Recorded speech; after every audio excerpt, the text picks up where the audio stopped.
গুলি করছে ছাত্র সমাজের বুকে, সেই বুলেটের টাকা আমাদের ট্যাক্সে।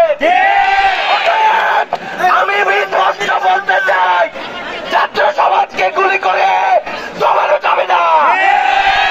আমি পুলিশকে বলতে চাই, কাকে গুলি করেন? আমি একজন পুলিশের সন্তান, পারলে আমার বুকে গুলি করবেন। পুলিশের সন্তানকে বলছি, এই ছাত্র সমাজের আন্দোলনে আপনারা একত্র ঘোষণা করেন। তোমরা স্টুডেন্ট, তোমরা ইনোসেন্ট, তোমরা এগিয়ে যাও, দোয়া করে আল্লাহ ভরসা, তোমাদের কিচ্ছু হবে না। আমার ভাই আহত কেন? আমার বোন আহত কেন? হামলা করে আন্দোলন, হামলা দিয়ে আন্দোলন। ছাত্রলীগের সাধারণ সম্পাদক ঘাটাই থানা শাখা সে হুমকি দিয়েছে। তারপর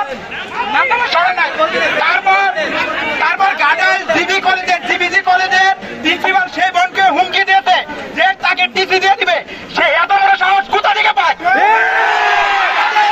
আমাদের ট্যাক্সের টাকায় যে কলেজ চলে, সেই কলেজ থেকে সে বের করে দেওয়ার কে? আমাদের সেই বোন যৌক্তিক দাবি নিয়ে কথা বলেছে, তাকে সেখান থেকে টিসি দিয়ে দেওয়ার কে? এজন্য সেই ঘাটাইলের জিবিজি কলেজের প্রিন্সিপালকে ক্ষমা চাইতে হবে এবং সেই বোনকে অবয়ে সকল কিছু তার সকল মিছিল মিটিং আসার জন্য নিরাপত্তা দিতে হবে।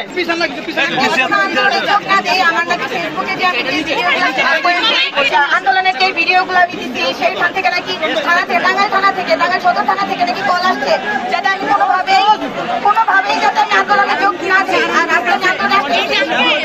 তখন আমাকে বলা হয়েছে যাতে আমি কোনোভাবে আন্দোলনে না যাই, তাহলে আমার সমস্যা হবে, তারা আমার সমস্যা করবে। ঠিক আছে, তখন আমি বলছি আচ্ছা দেখা যাবে, আমার সমস্যা হলে হোক, আমি মৃত্যুর ভয় না এখানে আমি আন্দোলনে নামি না, করবো সমস্যা নাই। এখানে 2024 সালে তাদের যাদেরকে বলা হয়েছে জেলে রেখে এক্সাম দিতে হবে, আমরা সেই তামাশাটা মাইনে নিতেছি না। ওনারা যে মস্করাটা আমাদের সাথে করতেছে, এটা কোনোভাবেই এডুকেশন সিস্টেম হইতে পারে না।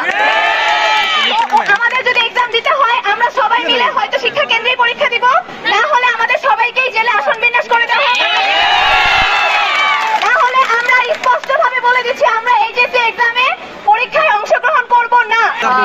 যাওয়ার পথে ডিস্ট্রিক্ট গেট থেকে এসএসসি পার্কের আরেকটু ওই ব্রিজটা পার হয়ে আর কি ছোট মনিরের কয়েকটা লোক, আমার নামটা মনে আসতেছে না, আমি তাকে ফেসবুকে ব্লগ দিচ্ছি, আমি পরে তার স্ক্রিনশট দিয়ে ছবি পাঠিয়ে দেবো। তো ওনারা 3 জন বাইক নিয়ে আমার রিক্সার পিছনে যায় আর বারবার জিজ্ঞেস করে, ছাত্রী নাকি আন্দোলনে গেছিলেন, আপনি কি সেই আন্দোলনে গেছিলেন? ছাত্রীদের পিছনে যে হোন্ডা নিয়ে যায়, এরপরে যেন এরকম না হয়।